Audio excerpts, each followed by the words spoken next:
అబ్బో ఇక్కడ కేజీ చీరలు కొంటే అర కేజీ చీరలు ఫ్రీ అంట. మంగళ్య షాపింగ్ మాల్ కేజీల్లో సేల్, టన్నుల్లో ఆనందం.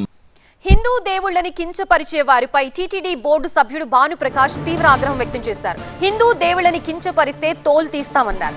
ఫ్రాడ్ పాస్టర్స్ అందరిపై కంప్లైంట్ చేశామని, హిందూ దేవుళ్లపై వాళ్లు మాట్లాడిన మాటలు వింటే కన్నీరొస్తోందన్నారు. హిందూ దేవుళ్లని కించపరిచిన వారందరిపై ఫిర్యాదు చేశామన్నారు భానుప్రకాష్.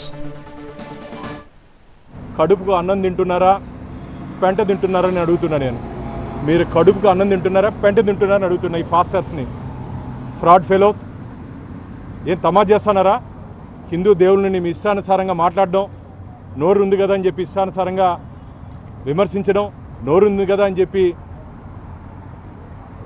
మీరు మా దేవుల్ని కించపరిచే విధంగా మాట్లాడడం, ఒళ్ళు జాగ్రత్త, తోలు తీస్తాం జాగ్రత్త, వదిలే ప్రసక్తే లేదు.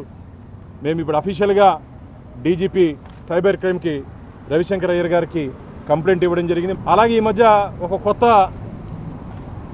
హిందూ వ్యతిరేకి పుట్టుకొచ్చాడు, ప్రకాష్ రాజు. వాడు నోటికి వచ్చినట్టు మాట్లాడతాడు. శ్రీరామచంద్రుడు ఉత్తర దేశం నుంచి దక్షిణ దేశానికి వచ్చారని, పళ్ళు దొంగలించారని చెప్పి పళ్ళు రాలిపోతాయి.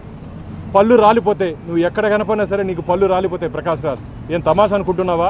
కేవలం హిందూ మతం మీద, హిందూ దేవుళ్ళ మీద పడి నీ ఇష్టానుసారంగా మాట్లాడుతున్నావు.